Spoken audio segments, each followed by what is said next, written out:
ये तपोवन भूमि है। ये कपिल ऋषि ने तप करके जमीन से खींच के लाई कपिला। ये त्र्यंबक से आती है गोदावरी। ऐसे दो नदी का संगम इस जगह में। वो शूर्पणखा की नाक काटी गई मूल जगह है। यहाँ वर्षा काल में बरसात बाढ़ आती है, इसके लिए मुख्य दर्शन होते नहीं है।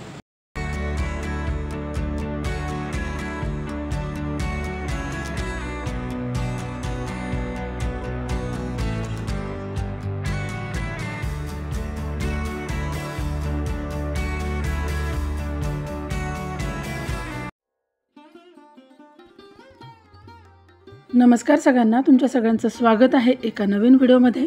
आज आपण बघूया नाशिक शहरात असणाऱ्या पंचवटी आणि तपोवन इथली काही प्रमुख ठिकाणं। आपल्या हिंदू धर्मातील महर्षी वाल्मिकी यांनी लिहिलेलं महाकाव्य म्हणजेच रामायण आणि या रामायणाशीच संबंधित असणारी पंचवटी आणि तपोवन ही सगळी ठिकाणे आहेत। हे आपण आलोय रामकुंडमध्ये। रामकुंडचा हा सगळा परिसर आहे। हे रामकुंड पवित्र अशा गोदावरी नदीच्या पात्रात स्थित आहे। खूप पवित्र असं हे ठिकाण आहे। असं म्हणतात की इथे येऊन एक डुबकी मारली की आपण केलेली पापं नष्ट होतात। पण पापं खरं तर तीच नष्ट होतात जी नकळतपणे केली जातात। जाणून बुजून होणारी पापं किंवा जाणून बुजून केल्या जाणारी पापं कुठल्याही नदीमध्ये डुबकी घेऊन कधीच पुसली जात नाहीत, धुतली जात नाहीत किंवा नष्टही होत नाहीत। श्रीराम त्यांचा वनवास चालू असताना ह्याच रामकुंडामध्ये स्नान करायचे अशी आख्यायिका आहे। आणि श्रीराम यांनी त्यांच्या वडिलांचे म्हणजेच दशरथ राजा यांचे पिंडदानही याच ठिकाणी केले अशी मान्यता आहे। या रामकुंडाच्या परिसरात अनेक धार्मिक आणि ऐतिहासिक घटना घडलेल्या आहेत। 12 वर्षांनी भरला जाणारा कुंभमेळा तोही इथेच भरला जातो। 1696 मध्ये चित्रराव खेडकर यांनी हे रामकुंड बांधलं होतं आणि नंतर चौथ्या पेशव्यांची आई गोपिकाबाई यांनी त्याचा जीर्णोद्धार केला होता। रामकुंड परिसरात महादेवाची छोटी मोठी अशी बरीचशी मंदिरे आहेत आणि या रामकुंडामध्येच अर्धनारेश्वर महादेवाचं पण खूप छान मंदिर आहे। पण त्या अर्धनारेश्वर महादेवाचे फोटो काढू देत नाहीत किंवा तिथे व्हिडिओ पण करू देत नाहीत।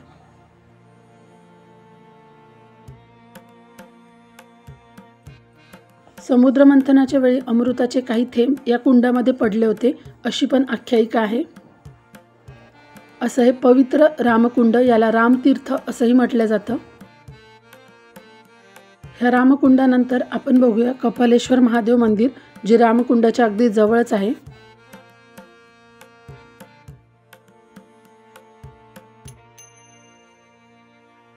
हे आहे पंचवटीमध्ये असणारं कपालेश्वर महादेवाचं मंदिर। हे रामकुंडाच्या अगदी बाजूलाच आहे। रामकुंडामध्ये स्नान करून नंतर या महादेवाच्या दर्शनासाठी लोक येतात। थोडं उंचावर असे हे महादेवाचं मंदिर आहे। या महादेवाच्या दर्शनासाठी आपल्याला थोड्या पायऱ्या चढून वरती जावं लागतं। तिथे पण खूप अशी गर्दी होती महादेवाच्या मंदिरामध्ये। कपालेश्वर महादेव मंदिराचे प्रमुख वैशिष्ट्य म्हणजे संपूर्ण जगातील हे महादेवाचे एकमेव असे मंदिर आहे जिथे नंदी नाही। हे ऐकून थोडं नवल वाटलं असेल, कारण जिथे महादेव असतात तिथे हे नंदी असतातच, पण हे जगातील एकमेव असं मंदिर आहे जिथे महादेवाच्या मंदिरामध्ये नंदी नाही। हे मंदिर ऐतिहासिकदृष्ट्या खूप महत्त्वाचे आहे। ह्या मंदिराची पौराणिक कथा आपण बघू। ब्रह्माजींचे 5 मुख होते, 4 वेद बोलणारे आणि 1 निंदा करणारे। त्यातले महादेवांनी 1 मुख छाटले, त्याचे त्यांना ब्रह्महत्येचे पातक लागले। त्यामुळे त्यावेळेस नंदीनी महादेवांना असा सल्ला दिला की तुम्ही रामकुंडात जाऊन स्नान करावे। आणि नंदीनी सांगितल्याप्रमाणे महादेवांनी रामकुंडात येऊन स्नान केले।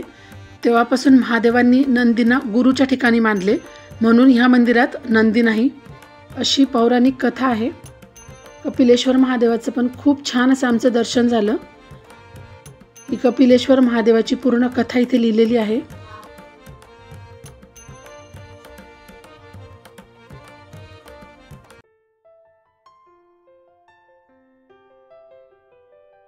ह्या मंदिराच्या परिसरात अशी छोटी छोटी अनेक मंदिरे आपल्याला बघायला मिळतात।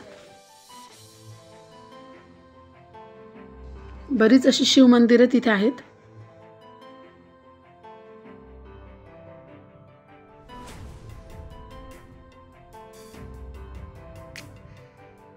हा इथून मंदिराचा कळस दिसतो. आमचं छान असं दर्शन झालं होतं आणि दर्शन घेऊन आम्ही मंदिराबाहेर पडलो होतो. मंदिराबाहेर निघाल्यावर पायऱ्यांवरच आपल्याला हे पण मंदिरं बघायला मिळतात. इथे दर्शन घेऊन आम्ही पुढे निघालो काळाराम मंदिराचं दर्शनाला.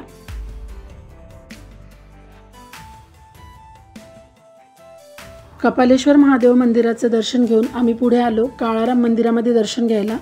कपालेश्वर महादेव मंदिरापासून हे मंदिर खूप जवळ आहे. काळाराम मंदिरात जात असताना हे हरिहरेश्वर महादेव मंदिराचं पण आम्ही दर्शन घेतलं आणि तिथून पुढे निघालो काळाराम मंदिराचं दर्शन घेण्यासाठी. पूर्ण काळ्या पाषाणाचं हे मंदिर बांधलेलं आहे. इथे खूप अशी गर्दी होती.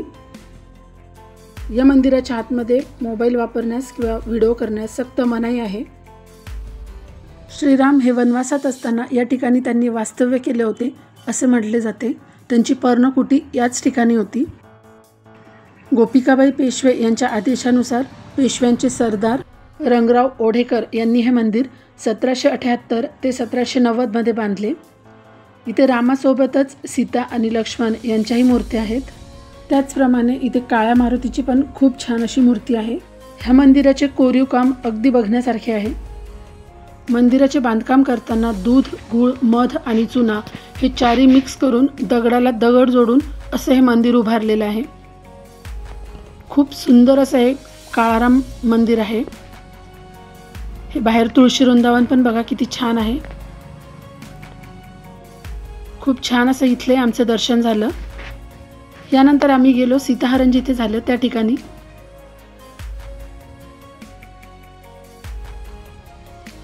या ठिकाणीच माता सीतेचं सीताहरण झालं.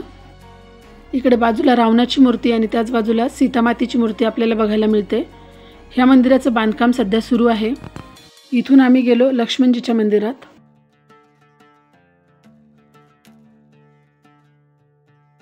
श्रीराम यांच्या वनवास काळात त्यांच्या अगदी सावलीसारखे सोबत असणारे त्यांचे छोटे बंधू म्हणजे लक्ष्मण यांचं हे खूप सुंदर असं मंदिर आहे.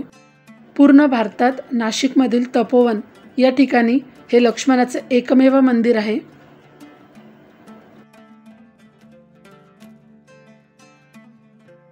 लक्ष्मणाचं शेषनाग अवतार असणारं हे मंदिर खूप सुंदर आहे.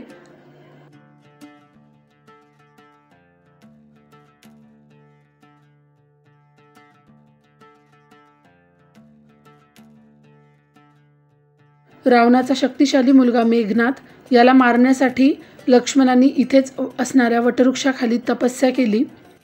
त्यामुळे या ठिकाणाला तपोवन असं म्हटलं जातं आणि ह्या तपस्येमुळेच मेघनाथाला लक्ष्मण मारू शकले. रामायणातला सगळ्यात महत्त्वाचा भाग म्हणजे रावणाची बहीण शूर्पणखा हिचं नाकही लक्ष्मणाने इथेच कापलेलं आहे. नाकाला नासिका असे म्हणतात. त्यावरूनच ह्या शहराचं नाव नाशिक पडलेलं आहे. खरं तर शूर्पणखाचं नाक जिथे कापलं ती जागा यापासून थोडीशी पुढे आहे. ती ओरिजिनल जागा आपण या व्हिडिओमध्ये पुढे बघणारच आहे. पण त्या ठिकाणी नदी असल्याने बरेचदा पावसाळ्यामध्ये ती जागा पूर्ण पाण्याखाली झाकली जाते. त्यामुळे आपण ती प्रत्यक्ष जागा बघू शकत नाही.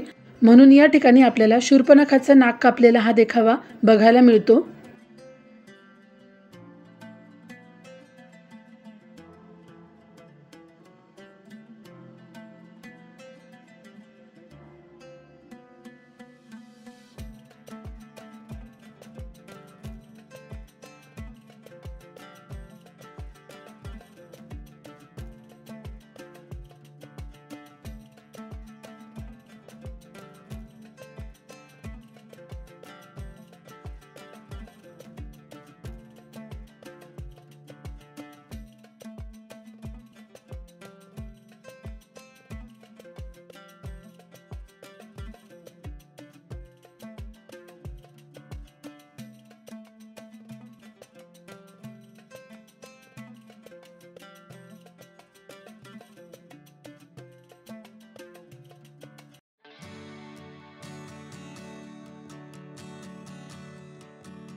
इथून पुढे आता आपण त्या ठिकाणी जाऊ ज्या ठिकाणी खरोखर शूर्पणखाचं नाक कापलं गेलं होतं.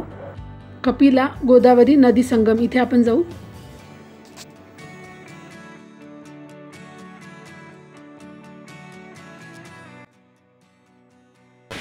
ये तपोवन भूमि है. जगह में सीता माता का जो मूल स्वरूप था वो अग्नि में गुप्त रखा था. ये अग्नि कुंड है. ये ब्रह्मा विष्णु महेश ये तीनों भगवान के जन्म लगने से 3 कुंड बने. तीनों भगवान के साक्षा में सीता माता को 1 साल के लिए गुप्त रखे. राम प्रभु क्योंकि रावण हरण करने वाले थे इसलिए सीता माता को आदेश किया. राम प्रभु ने 1 साल यहाँ पे गुप्त रखा. ये मुक्ति कुंड है. ये स्नान कुंड है उनकी सौभाग्यवती कुंड. ये स्नान की जगह है. ब्रह्मा विष्णु महेश कुंड, सीता माता अग्नि कुंड. ये कपिला नदी, ये कपिल ऋषि ने तप करके जमीन से खींच के लाई कपिला.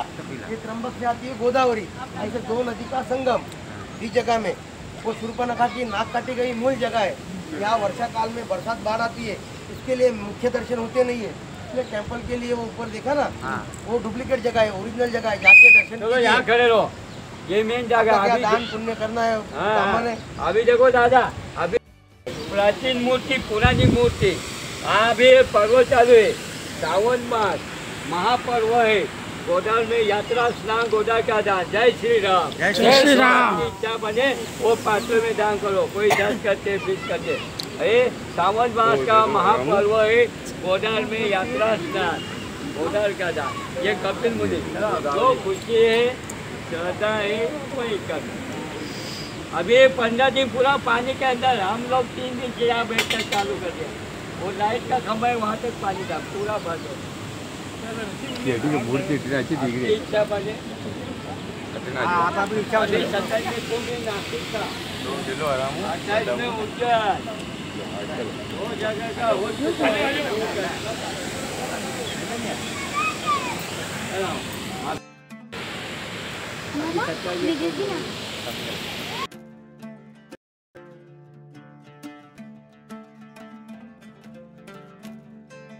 पंचवटी आणि तपोवन या ठिकाणी या मंदिरांव्यतिरिक्त सीता गुफा पण आपल्याला बघायला मिळते आणि गोराराम मंदिर पण आहे.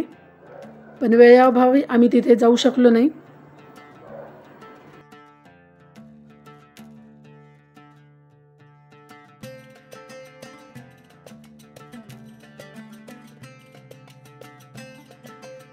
हे छान खळखळ वाहणारं पाणी आणि निसर्गरम्य वातावरण मन अगदी प्रसन्न होऊन जातं. पंचवटी आणि तपोवनचा व्हिडिओ तुम्हाला कसा वाटला कमेंटमध्ये नक्की सांगा. व्हिडिओ आवडला असेल तुम्हाला तर व्हिडिओला प्लीज लाईक करा आणि चॅनलला सबस्क्राईब नक्की करा.